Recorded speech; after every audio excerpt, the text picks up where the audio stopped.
Well, hello, good evening, and welcome to episode 112 of Humanity versus Insanity, the Crane Report. And this is the first edition of Humanity versus Insanity of 2019, coming to you from Plymouth in the southwest of England on Thursday, 17th of January 2019.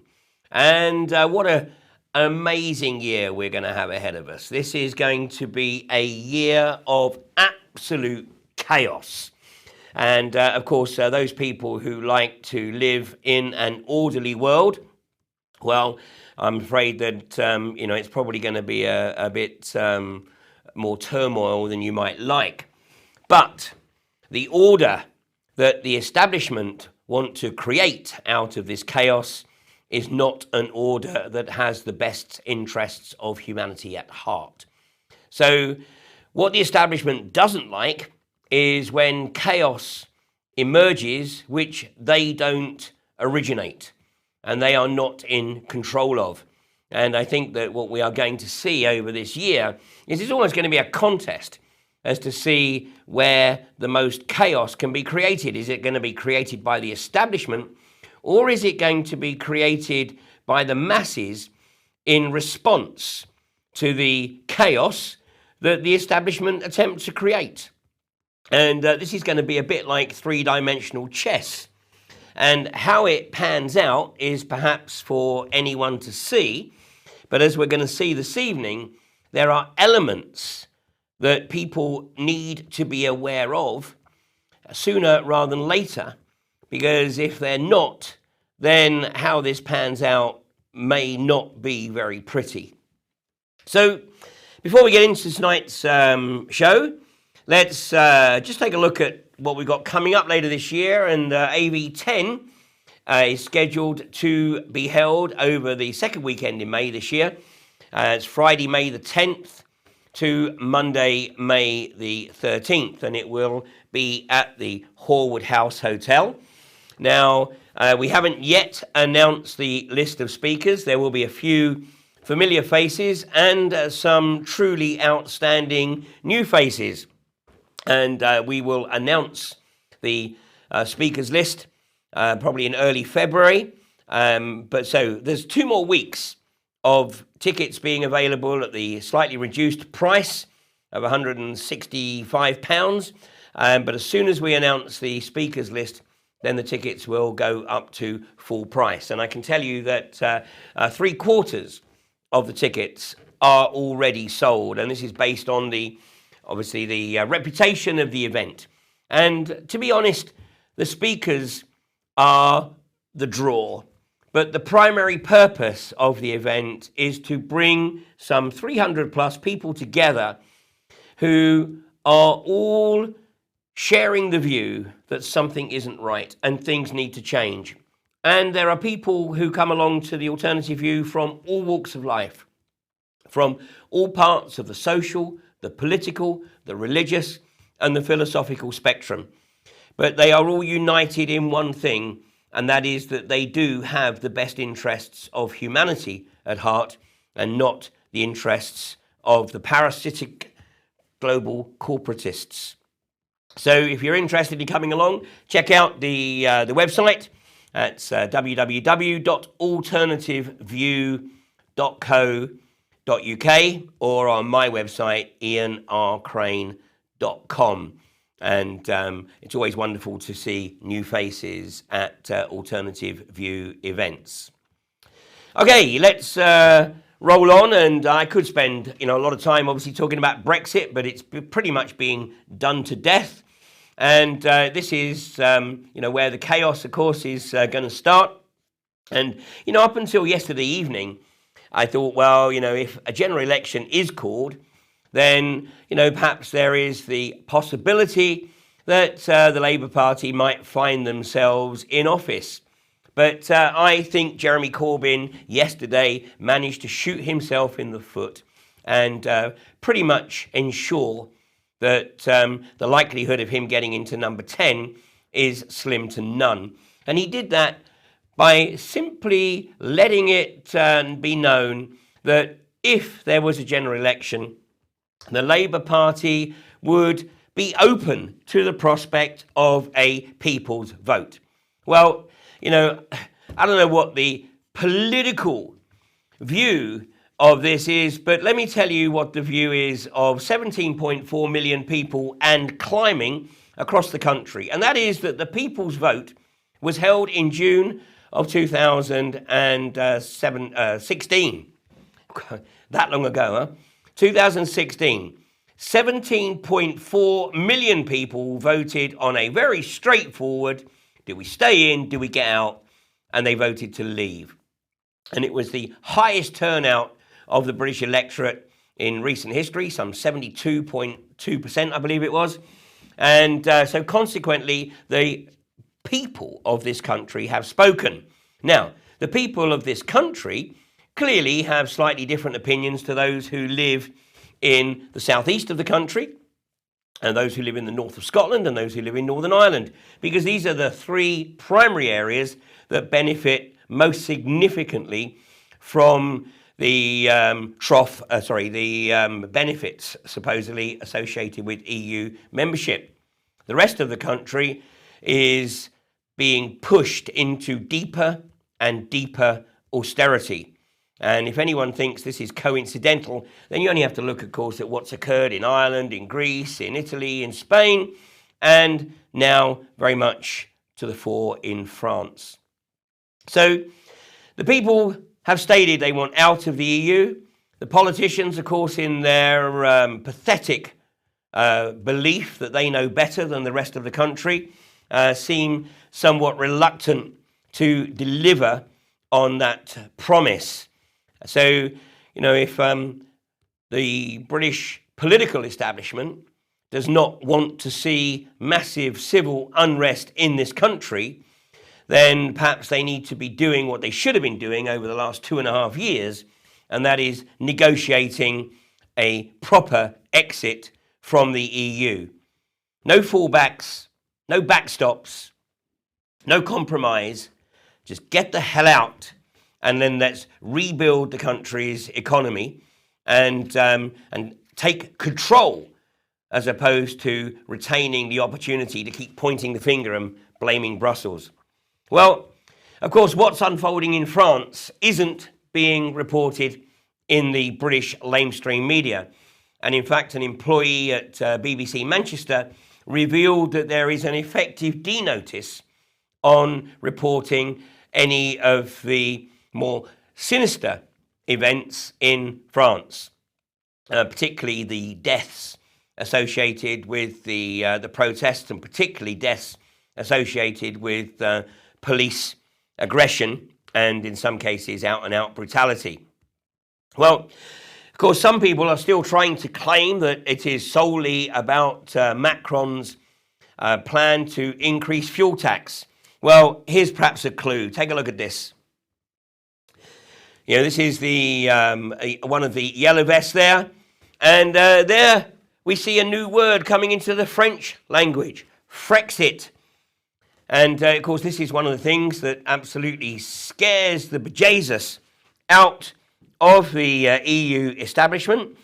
The fact that if Britain gets out and then the economy is seen to flourish, as it will, then this might motivate other countries to attempt to regain control of their own economies.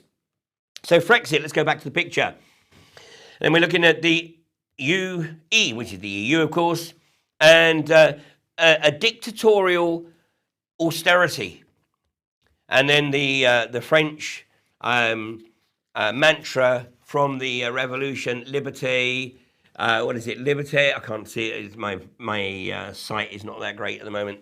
Liberty, equality, fraternity.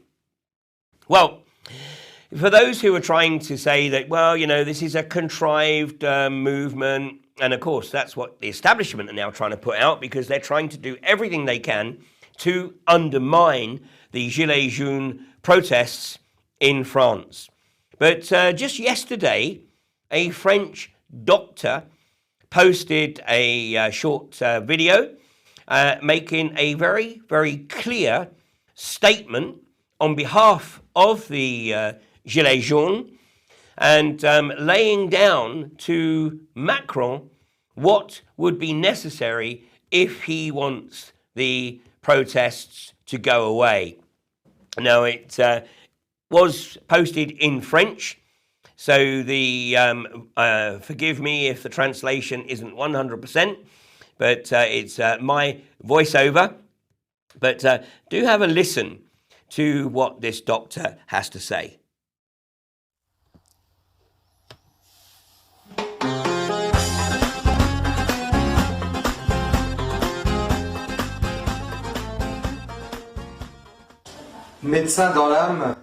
I'm a medical doctor in my soul. I call to all my fellow citizens, all people of goodwill, to join and support the Yellow Vest movement. For as a doctor, I give a harsh diagnostic on the state of our country, and in particular on those who lead it. We are not against taxation, but we are for the egalitarian distribution of taxes. Too much taxation kills taxation, but if this taxation is used to enrich the rich and to take the tariffs of multinationals who don't pay taxes in France, to what avail are the middle classes put under increasing pressure? This pressure has to end. I support the Yellow Vests and all those who live off 1,200 to 1,500 euros per month, who after having paid their rent, insurances, tax, social security charges, phone, internet, petrol, tolls and food, there is nothing left to live on. And they get told that it is only going to get worse. As a doctor, I support the retirees who are seeing their old age pensions slowly being eaten away, although they have worked their whole life. As a doctor, I know all too well, as a 55-year-old, that we will not get a pension. We are the stupid generation. We are paying for those who are in retirement, and we won't get a pension ourselves. And I won't be asking the young generations to pay for ours, because they won't be able to afford it. We know we won't have a pension, because we're being psychologically conditioned for this social crash, for this social regression. This is intolerable. Our grandparents, our great-grandparents have fought for social security, for old age benefits, and for the pensions for retirees, which are colossal social improvements for which the struggles were very important.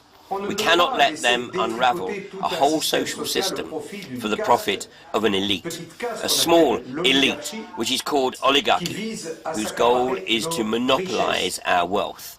As a doctor, I also give a harsh diagnostic to our leaders, who rather than to serve us, are here to dominate us. We are required to work more and more and pay more and more for these greater and greater charges. Like the hamster who every year runs faster on the wheel to make this crazy system work, and who ends up being thrown out the wheel. As a doctor, I understand the sufferings of those who are ill and cannot get adequate care for lack of doctors in the countryside, because the expert elite administrators have destroyed this beautiful French liberal medicine which gave us so much pride. And in 20 years of practice, the conditions of practice of my profession continue to decline. All the doctors working in the countryside that will hear me will know very well that I understand their issues, and all the patients who have difficulties in reaching and getting medical care. Our children will have no doctor to get treatment. Is this what we want? Do we want a Europe for the bankers, or do we want a Europe for the people? All the people of Europe. Do we want a Europe that wages war? Do we want war in Syria, Yemen, Libya? Or do we want a Europe that fraternizes with the people, plural, all the people of Europe? These are the things the Yellow Vests talk about. It's not just the drop of diesel that makes the tank full of petrol overflow, it's a lot deeper than that. People are not crazy. I hear them in my consultations for the past 25 years. Farmers complain about the administrative costs and the Kafkaesque regulations which lay heavy on their shoulders. They would like to live off their work and not solely from the government allowances and grants from the Common Agricultural Policy. I advocate that half the social security budget will be allocated for our farmers to empower them to make a transition towards a truly ecological agriculture.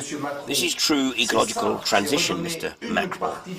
That is it, to give part of the national wealth to those who provide the food, so they can bring about real transition to an organic agriculture with natural enrichment of soils, which would give us healthier plants for a healthier people. Giving money to Monsanto won't achieve this transition. Take the money back from Monsanto and give it to the farmers. Also, as a doctor, I give a very serious diagnostic on the fact that you, Mr. Macron, have decided to force our newborns to get 11 vaccinations all at once. This is a health scandal which will explode in the years to come. In those vaccines there is aluminium. No one gets 11 infectious diseases all at once. It's a scandal what you are forcing newborns to endure, and you are producing the autistic people of tomorrow.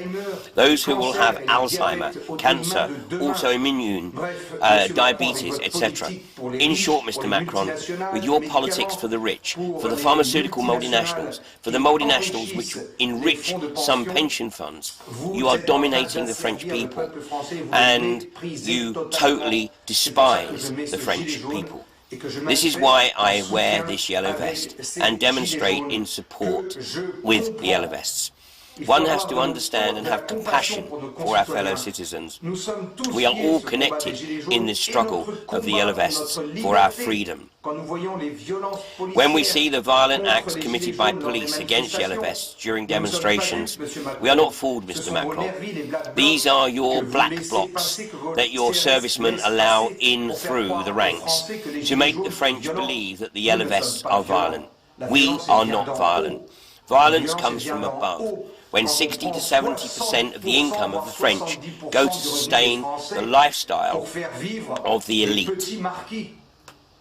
250 years have passed since the French Revolution, and we are in the eve of an immense revolution which wants to regain freedom and for a new abolition of the privileges for the elite. When we see that you have spent 500,000 euros on crockery for the Élysée Palace and you're about to spend a fortune on redecoration, where is the logic, Mr. Macron? What we are asking is a lot more than postponing of tax increases. It's about listening to us and to respect our referendums. It is, as we the Yellow Vests demand, about a citizens-initiated referendum on the subject of ecological transition and on taxes which are bearable, and to discuss what sort of Europe we want to live in. This is what we want, Mr. Macron. The people are responsible. The people have good common sense, much more than you do. The people have good common sense. They have hit the streets. They've put on their yellow vests. And it is like the tide rising to Mont Saint-Michel, Mr. Macron. You will not stop this tide with your blah blah. You will need to listen to the French people. You will have to commit to a true environmental roundtable process and also one for taxation if you want them to go home. Long live France, long live the people of France, long live the Yellow Vests. There speaks a man from the heart. Even though it was my voiceover, I hope that you could still see and feel the passion of this doctor, speaking without a script, but laying it on the line and actually speaking, I think, for many millions of his compatriots. Now, he makes some interesting observations, which will, of course, be of significant embarrassment to the establishment. Firstly, he raises the issue of the tragedy of the French farming community, where it actually is reported that farming in France is being devastated by suicides. And this is very reminiscent of the farming suicides that have been occurring in India now over 2 decades due to the Monsanto seeds, which effectively have the built-in termination gene, so that the crops do not create seeds for the coming year. The farmers have to buy the next set of seeds from Monsanto. And if they have a duff year and the genetically modified seeds provided by Monsanto do not produce, then they have to borrow money, which Monsanto facilitates, to enable them to get seeds for another year.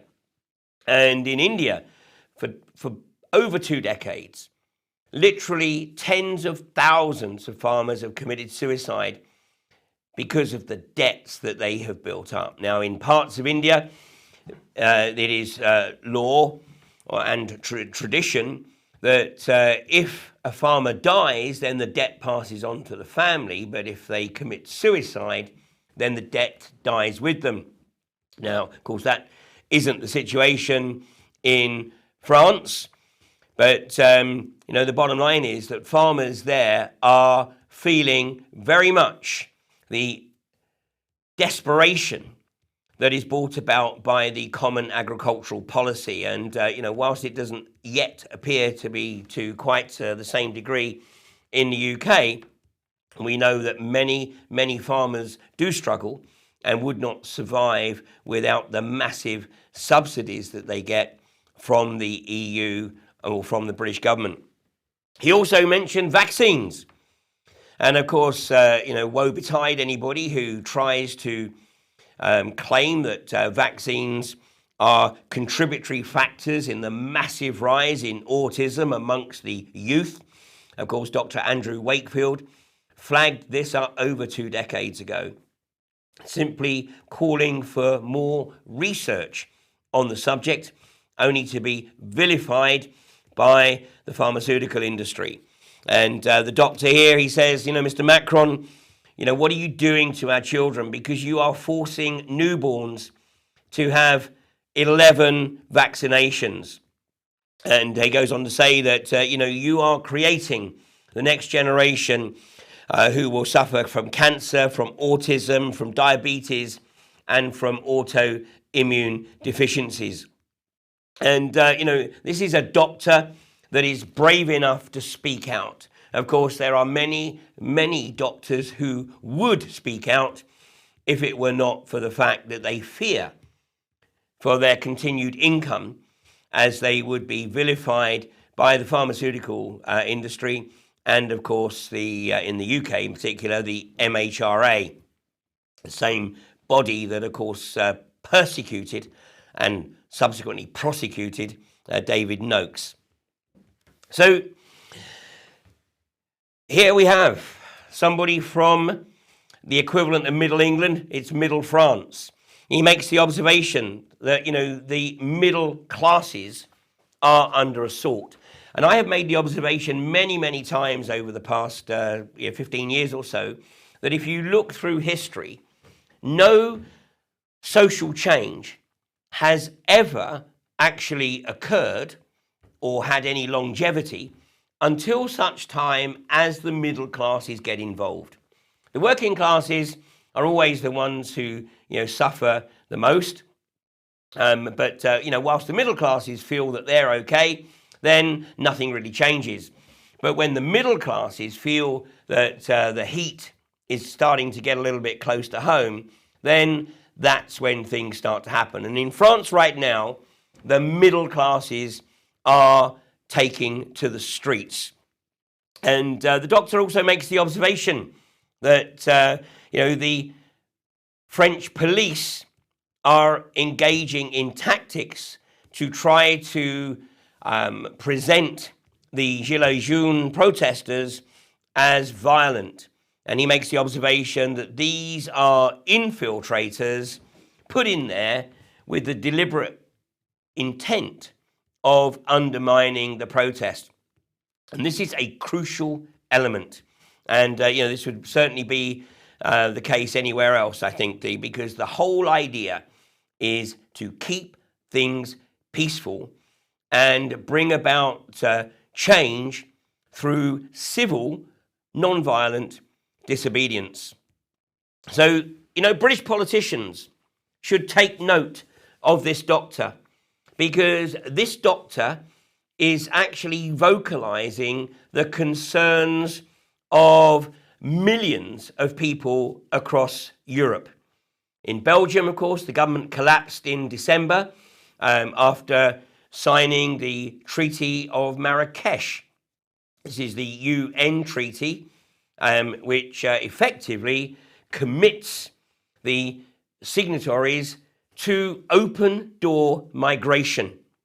And of course, this is ostensibly the Coudenhove-Kalergi agenda to destroy the natural homogeneity and the cultures and, of course, ultimately the economies of the northern European nations.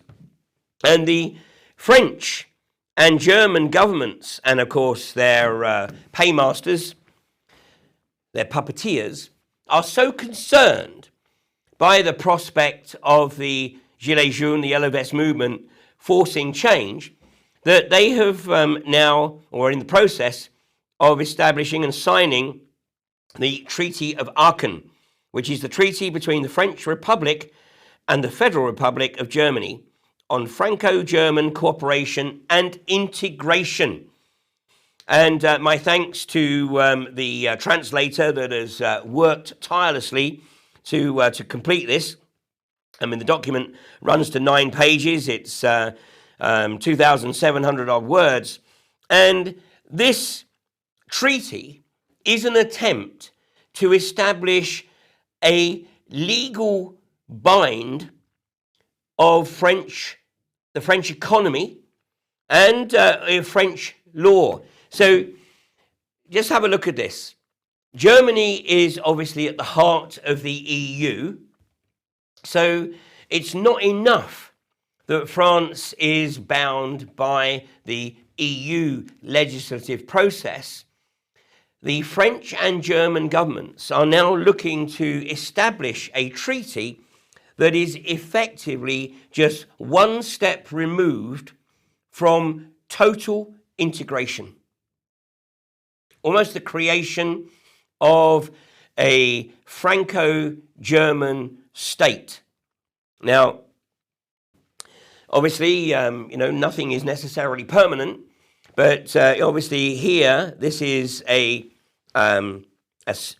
step, if you like, to try and literally block any attempt by Macron to do anything or agree to anything which in any way undermines the EU agenda.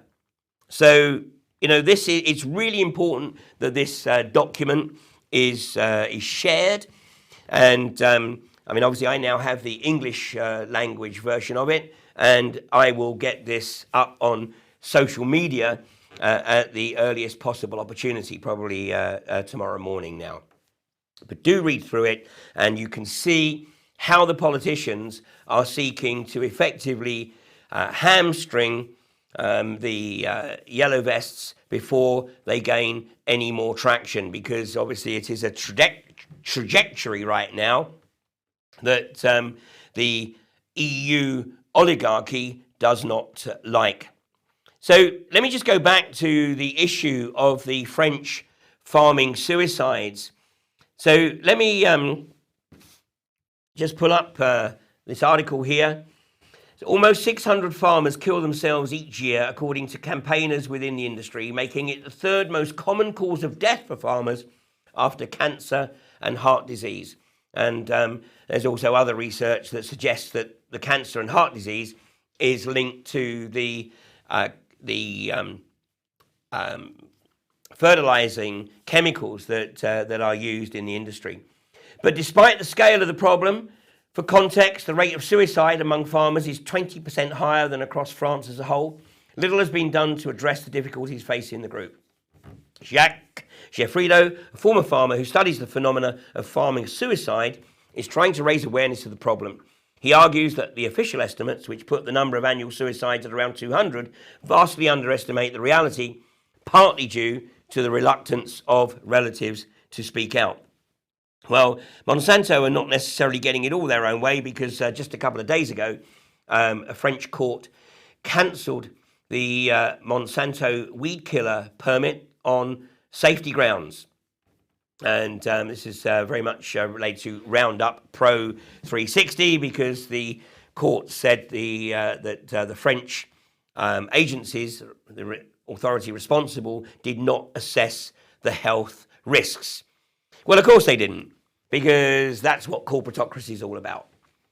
You know, this is where basically we have those in the middle, i.e. politicians, and those working in regulatory authorities who are effectively doing the dirty work of the corporations and supposedly operating on behalf of the interests and in health and well-being of the wider population, but actually doing nothing of the sort. They are simply there to facilitate the fleecing of the wider population and sucking the financial and material wealth and putting it in the bank accounts of fewer and fewer people. Most of those bank accounts, of course, are offshore. So hopefully that doctor's video will go absolutely viral. Now, if you go on to YouTube, you will find it, and I'll put the link under tonight's video, and you can see it for yourself. And if you click on the subtitles button on YouTube, you can actually see the English subtitles there. And I'll also probably put up the version with my voiceover. So the establishment are getting extremely concerned at the speed with which the wider population are beginning to wake up to the fact that they're on a one-way ticket to a not very nice place, because the establishment role is an objective is to not only reduce the population, reduce the useless eaters, and certainly by getting rid of those who are not making a direct contribution to the corporatocracy as soon as possible, so that they are not a drain on other resources, but ultimately to take people away from the countryside and get them into mega cities. And in fact, one of the references that the doctor made was to the rural communities seeing a greatly reduced services, just as we are here in the UK, as facilities are closed down, which ultimately forces people to look for work further and further afield, and eventually they move to the cities. So once they're in the cities, what happens then? Because as we're seeing in France, once you get people pretty upset, then they can cause the establishment quite a few problems. So what's the game plan? Well, take a look at this.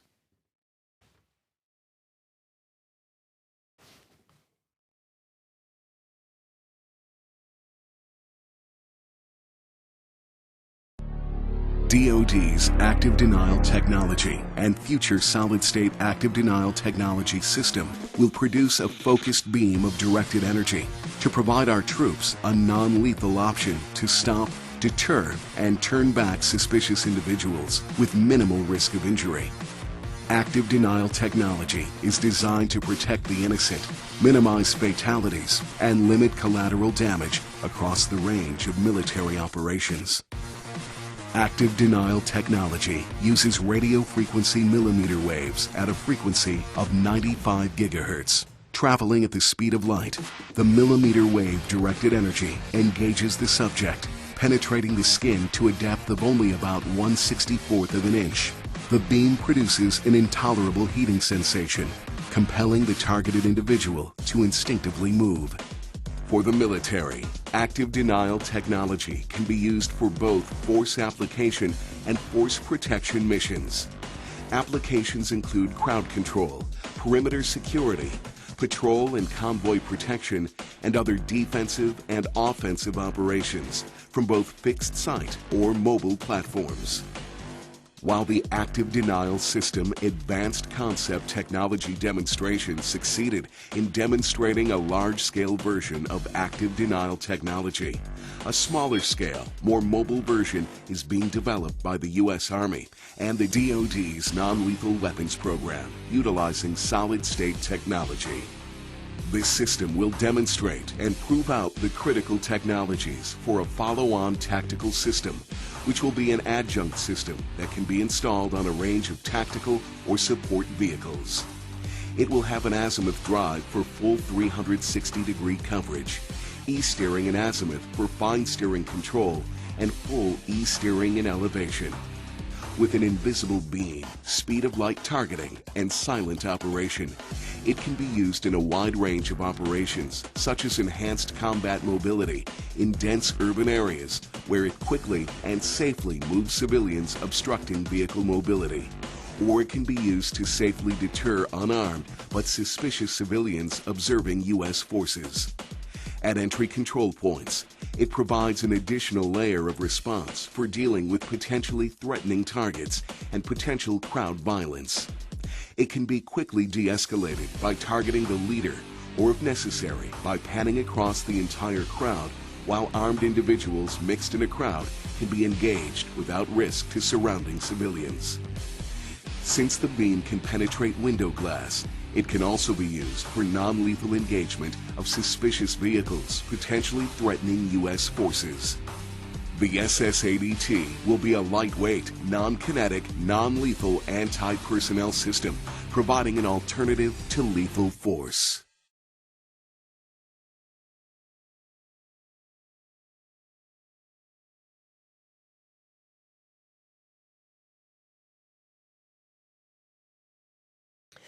Active denial.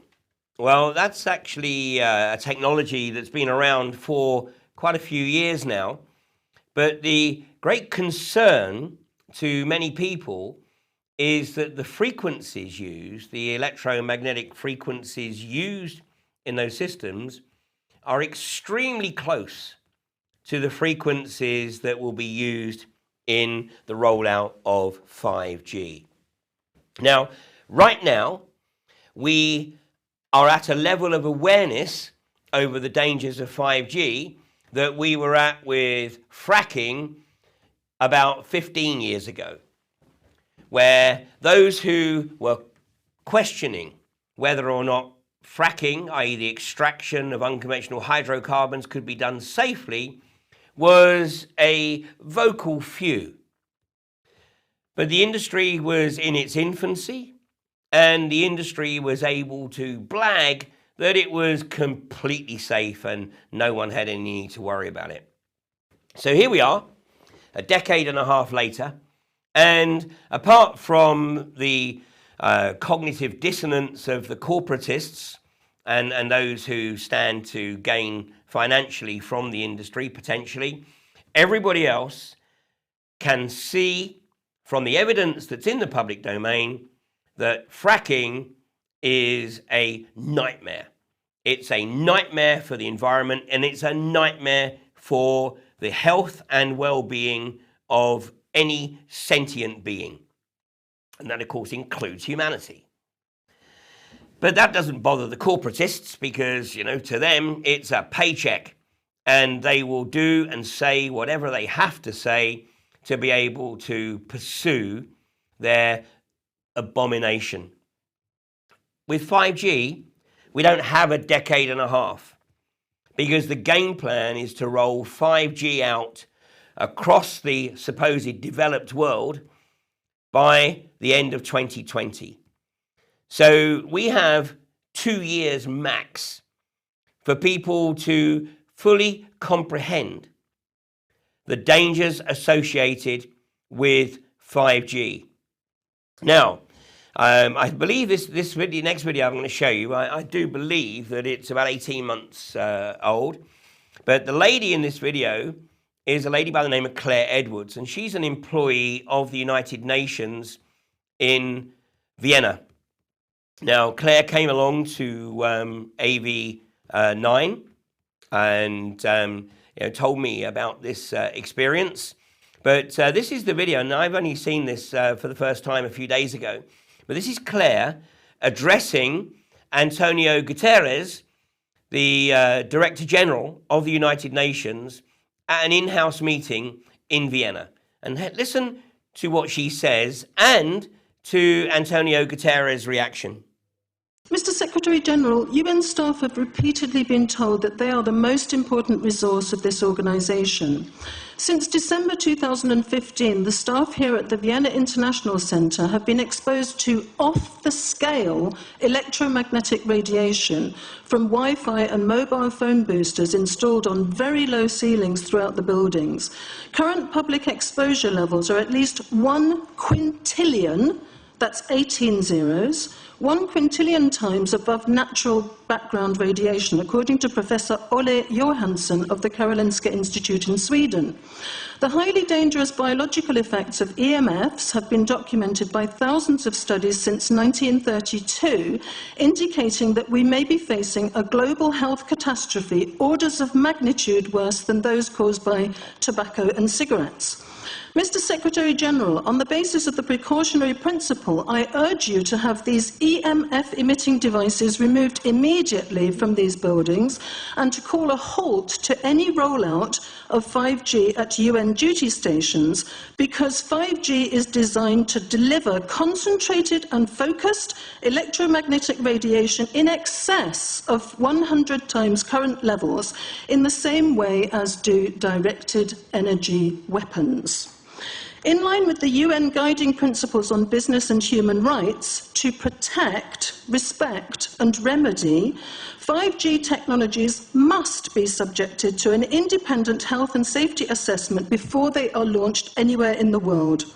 There is currently an international appeal signed by 237 EMF scientists from 41 nations urging the UN and particularly the WHO to exert strong leadership in fostering the development of more protective EMF guidelines, encouraging precautionary measures and educating the public about the considerable health risks, particularly the risks to children and fetal development. Mr. Secretary-General, I think we have a unique opportunity here at the UN office at Vienna.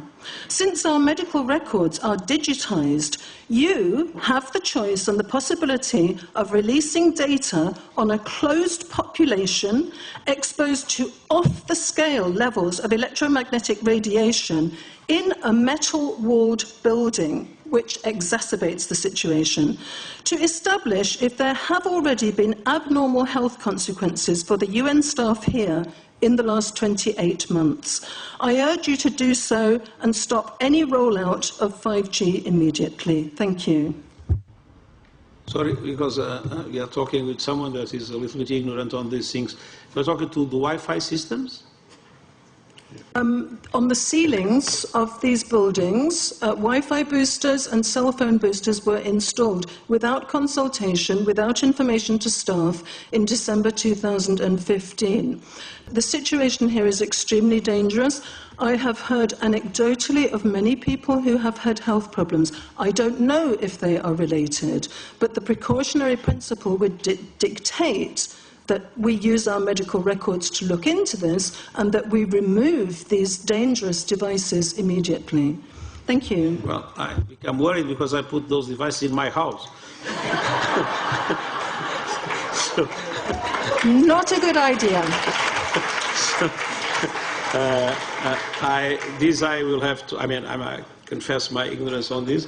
We will have to, but I'm going to raise this with WHO, which I think is the organization that might be able to deal with it properly, for them to, put someone, their staff or organizations to work on that, because I must confess I was not aware of that danger. To the extent that I put those things in the rooms of my house, in the ceiling.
I would suggest that everybody start looking into this issue, and particularly into 5G, which 237 scientists from 41 countries consider a threat that is far worse than the tobacco and the cigarette, the asbestos threats of the past.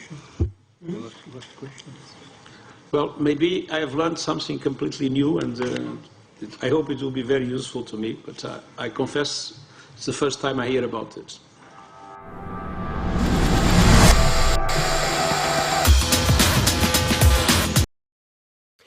Well, of course, if Antonio Guterres had any idea of what was going on, he would never have been appointed into that role.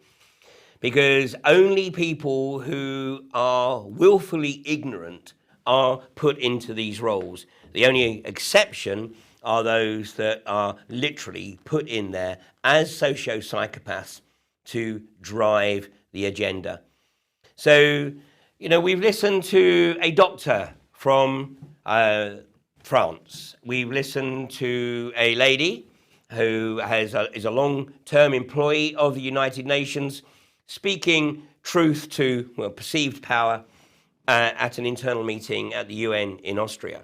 Are these people simply rampant conspiracy theorists? I think not. 5G technology, and indeed the whole telecoms industry, is basically becoming the new big pharma. And working in tandem with big pharma, then obviously they are seeking to get their industries into a position where they have sustainable economic models. Now, the only issue there is how can it be sustainable when we have such a potential here for population culling by cancer in particular. And indeed, it is now acknowledged that currently 1 in every 3 people in the course of their life will likely contract some form of cancer.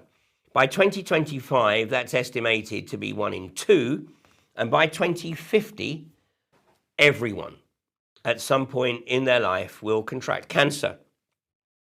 Now, we'll talk more about that in just a second. But here in the UK, of course, Mark Steele is the one, Mr. Secretary, in Gateshead, highlighting the agenda in Gateshead to roll out these aggressive technologies. Now, I was in court with Mark on Monday for the directions hearing, where Gateshead Council are seeking to get Mark jailed. No half measures here. They are seeking to get him jailed for breaching the conditions of the injunction that was placed upon him by Justice Nolan last, what would it be? I've lost track of time here, but last November, December. Well, Justice Nolan made it very clear during the course of the hearing that he was not about to gag Mark, and he was not going to put any injunction in place that could in any way be perceived as a gagging order. He was simply going to put an injunction in place that demanded and required that Mark behave himself and act in a civil manner. So the council are claiming that because Mark has had a couple of phone calls with council employees, including their solicitor, and has sent a couple of emails to the councillors expressing the magnitude of his concern, that this is in breach of the injunction. Now, we're not sure as to when the actual hearing will take place. It's going to be sometime after February 25th. But this is a clear and present attempt by Gateshead Council to shut Mark down.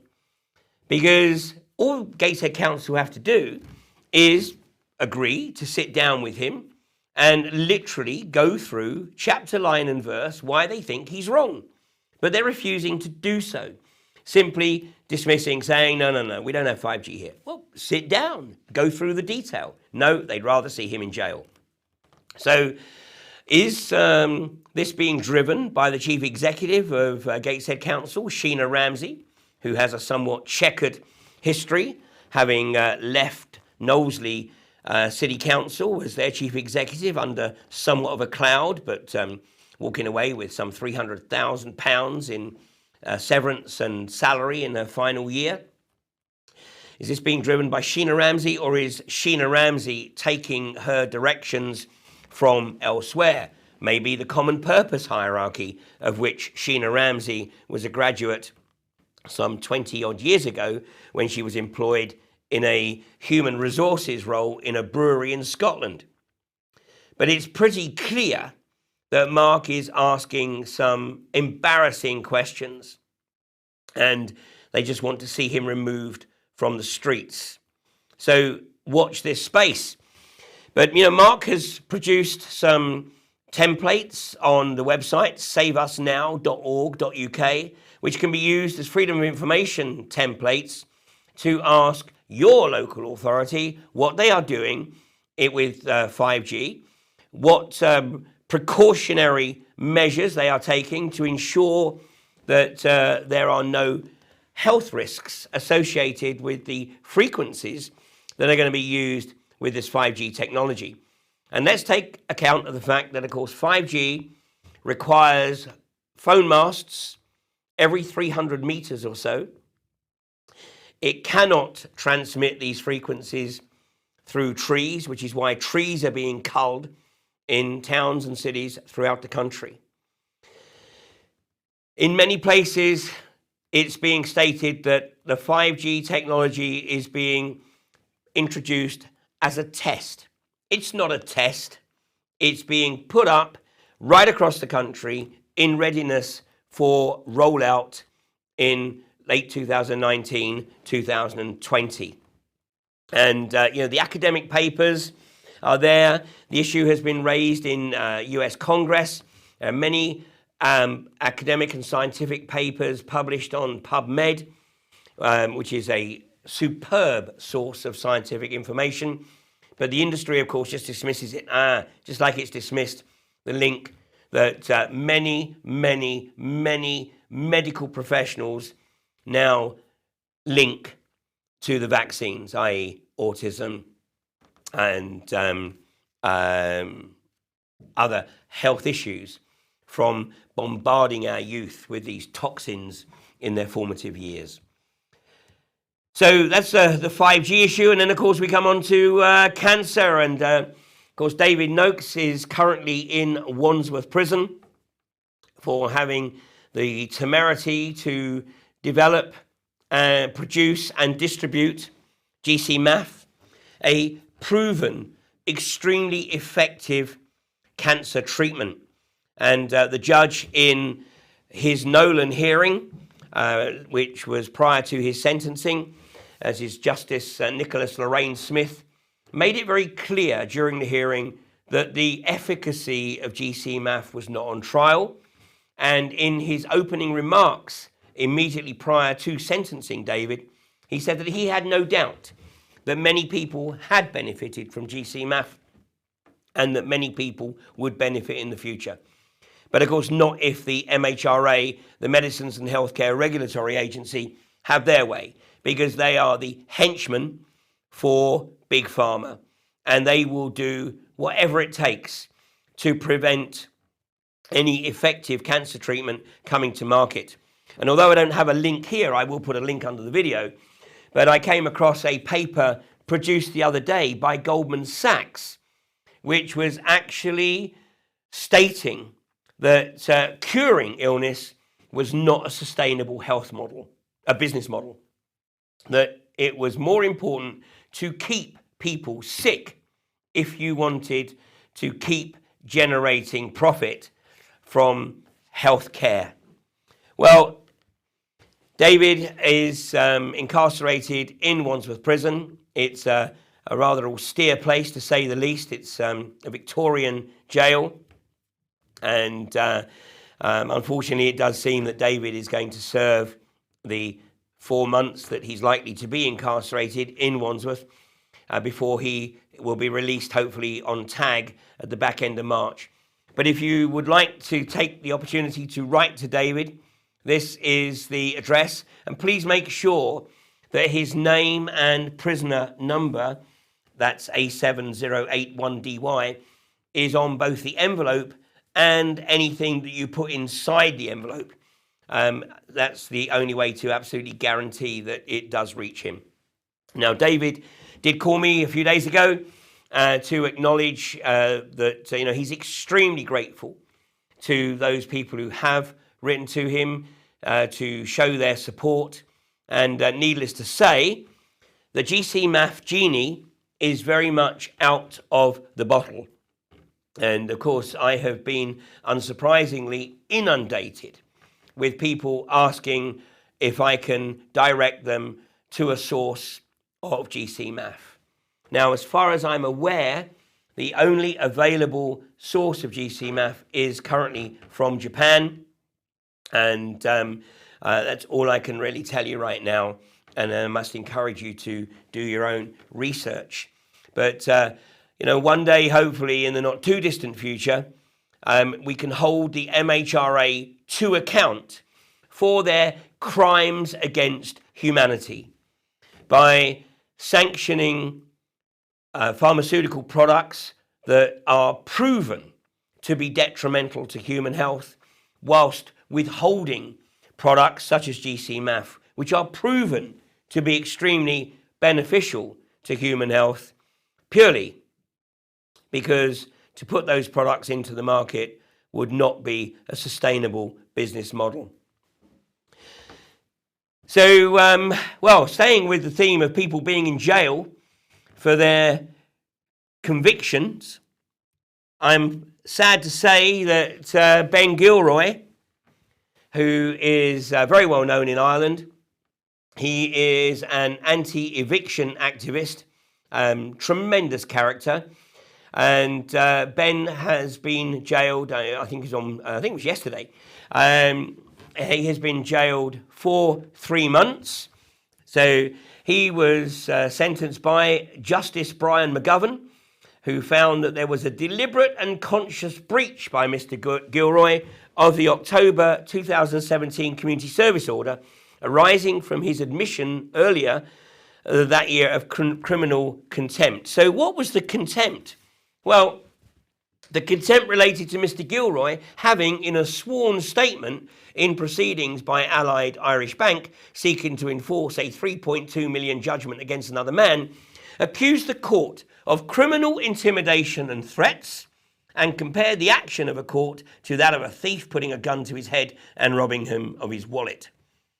Mr. Gilroy had also alleged he was threatened by members of a semi-secretive society wearing wigs and black cloaks who believe they are superior to other members of society who act in a clandestine fashion to hide their criminality. And to avoid any confusion, he is, of course, referring to the legal profession in Ireland. And you know what, Ben?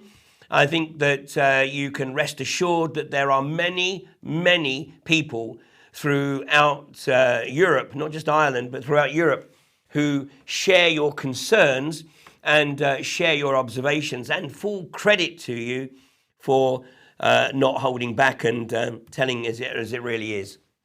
So in July 2017, the judge had said Mr. Gilroy had accused the judge of being in breach of his oath of office and taking part in and allowing criminal activity to take place in front of him.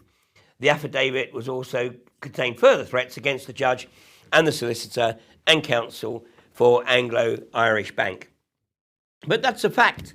The reality is that our legal profession are acting in a criminal way, because the definition of legal is the removal of God's law.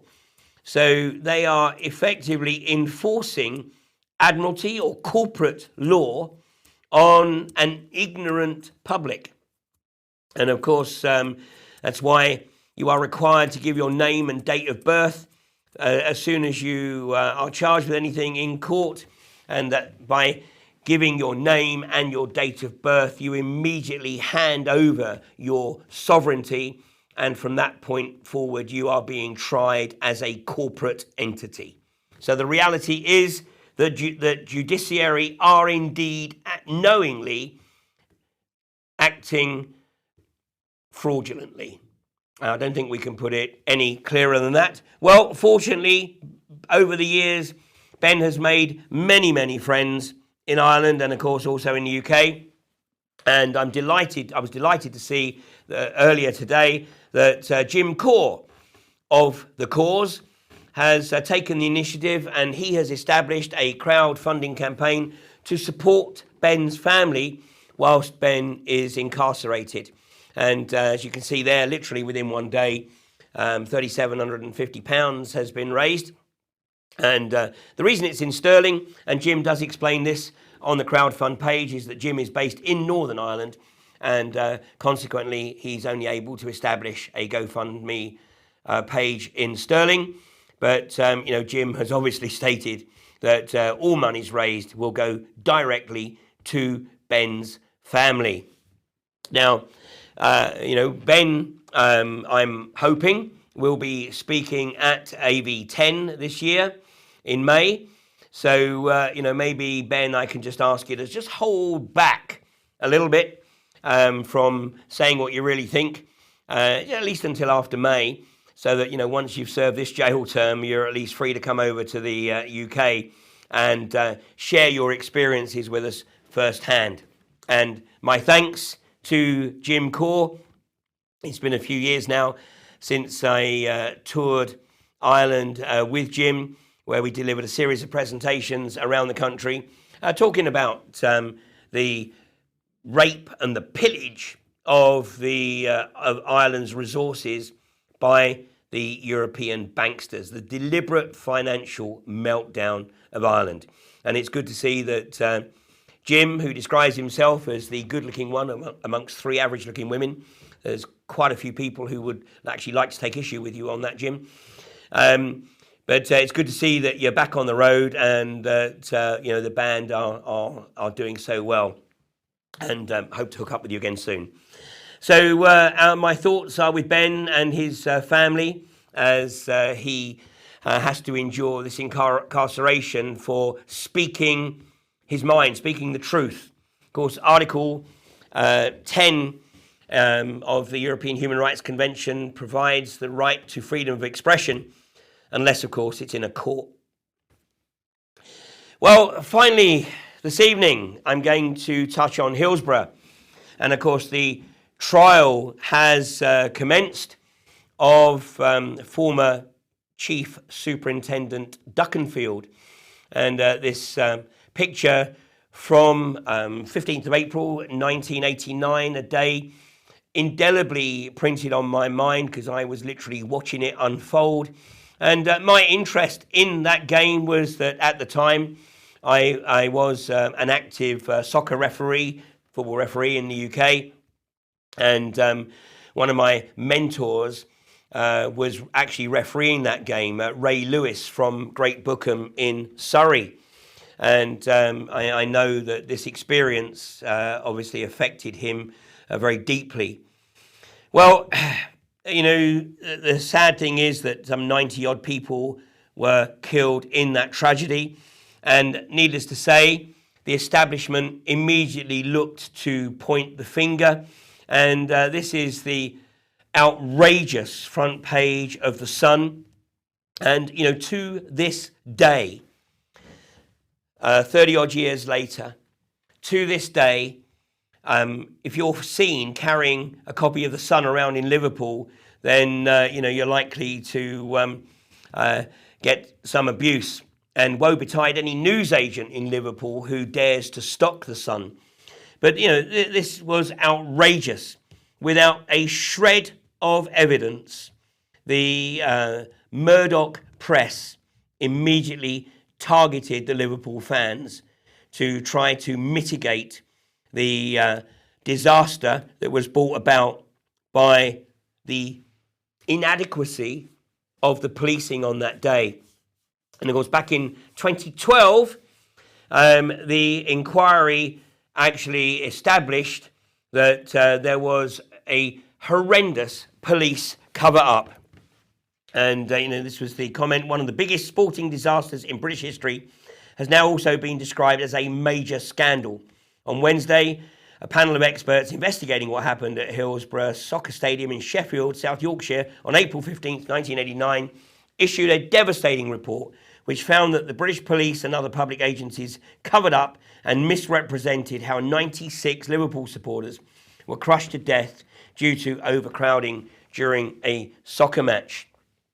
And the man at the centre is this individual, Chief Superintendent David Duckenfield, who is now on trial for manslaughter. Well, a few years ago, I represented Tony Farrell at his employment tribunal. Now, Tony Farrell had been a criminal analyst with South Yorkshire Police for quite a number of years before he was asked to do an investigation into the potential terrorist threat amongst the Muslim community in South Yorkshire. Now, at this time, Tony Farrell had never really considered anything other than the mainstream narrative on anything.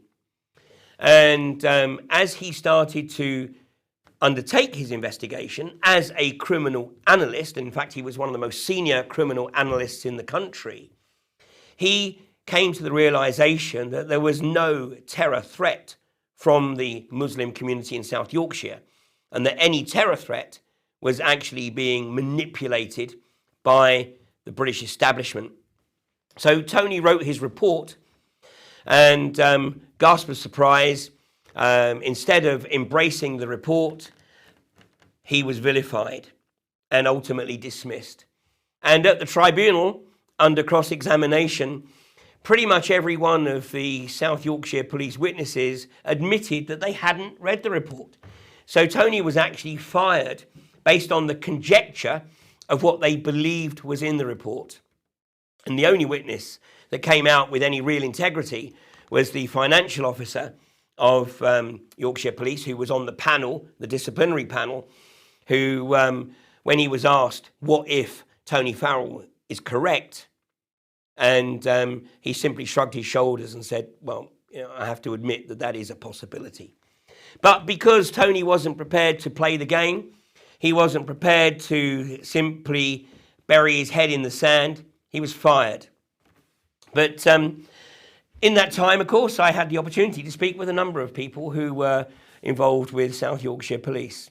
And because obviously at the time there was the prospect of the forthcoming inquiry, so people were willing to share their insights. And what was shared with me was truly devastating. And I'm pleased to say that that information is now contained in a documentary. Now, this isn't necessarily an easy documentary to watch in many respects, but let me tell you that it is essential viewing, and here's just a short trailer.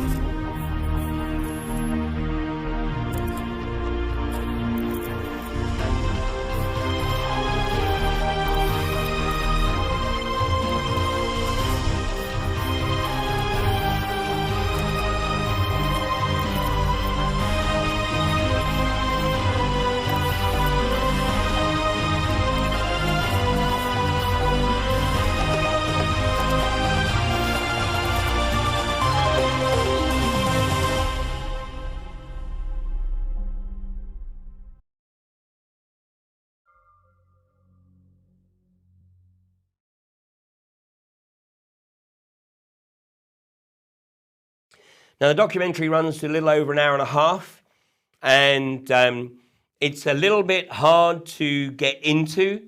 You do have to persevere, but let me tell you that you will not regret persevering and watching it through to the absolute end.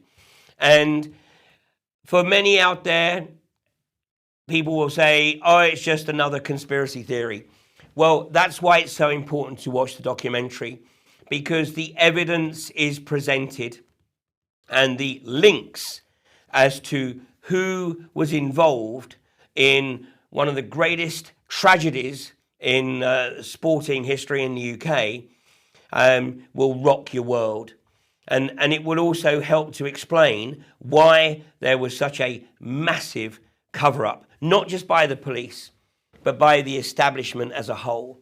And the likelihood is that very little of the evidence that is contained within this documentary is going to be brought forward in the court, either because the courts will say that it's not relevant to this situation, or because those who are representing the state effectively in this hearing will make sure that it doesn't get heard.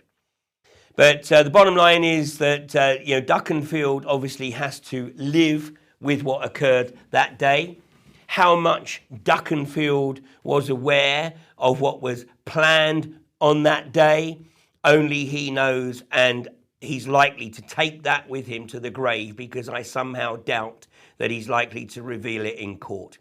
But this is essential viewing for everybody in Liverpool, for anybody who sadly lost friends or relatives on that tragic day in April 1989, and also for the people of South Yorkshire, because this is crucial in terms of getting an insight into how the corrupt, socio-psychopathic corporatocracy and their puppets in the establishment actually operate.